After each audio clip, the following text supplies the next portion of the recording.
Di sebuah taman di Jepara dengan sinar matahari siang yang hangat, Raden Ajeng Kartini dengan kedua adiknya yang setia sedang berbagi dunia baru dengan seorang tamu dari negeri yang jauh. Raden Ajeng Kartini dengan pemikirannya yang melangit dan hatinya yang membumi merenungi nasib wanita bangsanya. Namun dalam benaknya telah terbit benih-benih pemikiran yang kelak akan beresonansi dengan dasar negara yang pada kala itu belum lahir, yaitu Pancasila.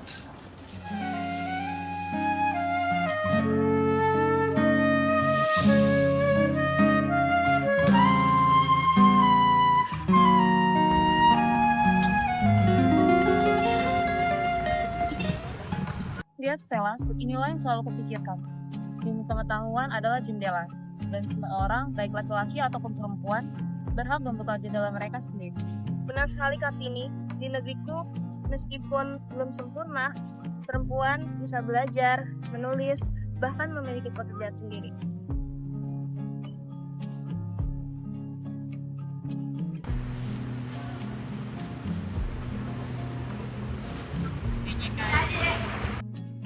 Benarkah Stella, perempuan bisa memilih jalan hidupnya sendiri di Belanda? Tapi Mbak, jalan kita di sini sudah ditentukan. Mulai dari pingitan, lalu dinikahkan. Itulah yang harus kita ubah, Dek. Bukan dengan pemberontakan yang kasar, tetapi dengan studi dan pikiran. Kita harus menunjukkan bahwa perempuan yang berpendidikan justru akan menjadi tiang negara yang kokoh.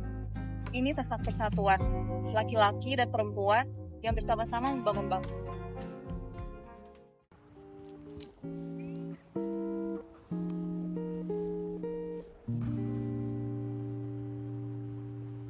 Maaf ikut mendengarkan Bapak ini, tapi saya sangat setuju akan hal itu. Jangan malu, Siti. Pendapatmu juga penting. Betul sekali kata Kartini. Siti, semua orang berhak untuk mengutarakan pendapatnya. Lo tahu, Stella? Siti ini cerdas dan setia. Andai saja dia bisa sekolah. Maaf Doro, jika boleh menyampaikan, tapi saya pernah disuruh membaca surat dari camat untuk nyonya besar. Saya hanya bisa diam, tidak tahu apa isinya.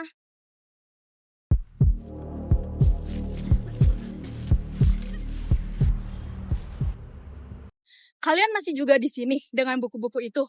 Seharusnya kalian membantu pekerjaan rumah, bukan duduk-duduk di taman. Sebentar lagi, Ibu. Kami sedang membahas sesuatu yang penting dengan Stella. Yang penting itu adalah mempersiapkan diri menjadi istri yang baik, bukan menghabiskan waktu untuk hal-hal yang tak pantas. Kau dan adik-adikmu harus tahu kedudukan. Tapi Bu, Stella mengatakan di Belanda perempuan bisa jadi guru, bahkan dokter. Ini bukan Belanda, ini Jawa. Adat kita berbeda, ketaatan dan rasa hormat itu yang utama. Maafkan mereka, Nyonya Stella. Mereka terkadang lupa diri. Tapi Ibu Nyai, yang Kartini katakan itu benar tentang kemanusiaan yang adil dan beradab. Bukankah memberikan kesempatan kepada semua orang tidak terbatas dengan gender juga merupakan nilai yang luhur? Ibu, justru dengan kita mengasah ilmu dan pikiran, kita jadi lebih baik dalam menjalankan kewajiban. Kita juga bisa bermanfaat bagi sesama. Kita juga harus menambah ilmu, karena itu merupakan ajaran leluhur. Jangan berbelit-belit, dasar anak muda. Siti, ngapain kamu masih di sini? Pergilah, siapkan minuman untuk tamu. Baik Nyai, izinkan saya berkata. Doro Kartini pernah mengajari saya menulis nama saya sendiri dalam belakang. Itu hanya 4 huruf. Tapi itu sangat menyenangkan, bisa memegang pensil.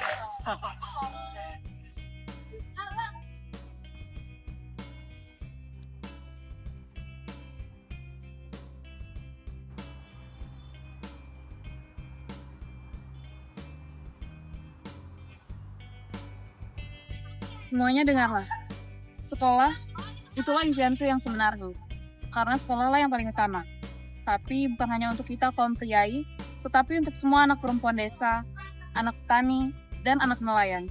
Semuanya harus setara di hadapan ibu. Setara. Iya, setara dalam kesempatan belajar. Itulah keadilan yang kudambakan. Bukankah dasar negara kita kelak akan berlandaskan pada ketuhanan yang mengajarkan kasih, kemanusiaan yang adil dan beradab, persatuan, kerakyatan yang bijaksana, dan keadilan sosial? Bagaimana kita bisa adil jika kita masih dalam kegelapan? Kau seperti seorang laki-laki yang memimpin rapat. Kartini, kau luar biasa. Kau tidak hanya memikirkan dirimu sendiri ataupun keluarga, kau juga memikirkan bangsa dan negara.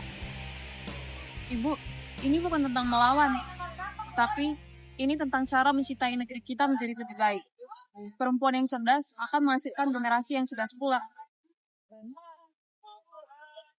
Dora Kartini, andai saja anak saya kelak. Itulah yang kuperjuangkan, Siti, agar anak perempuanmu kelak bisa membaca suratnya sendiri tanpa melalui orang lain. Mbak, sepertinya ibu mulai mendengar. Hasil. Ini baru awalan, Dek. Perjalanan kita masih sangat panjang.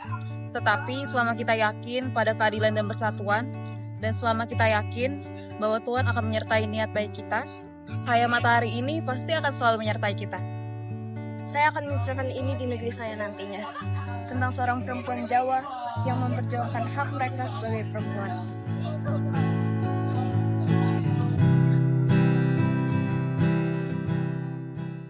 Dan cahaya itu memang tak pernah padam. Dari taman kecil di Jepara, ia merambat menjadi surat-surat yang menggentarkan, lalu menjadi nyala api yang menyulut semangat ribuan perempuan.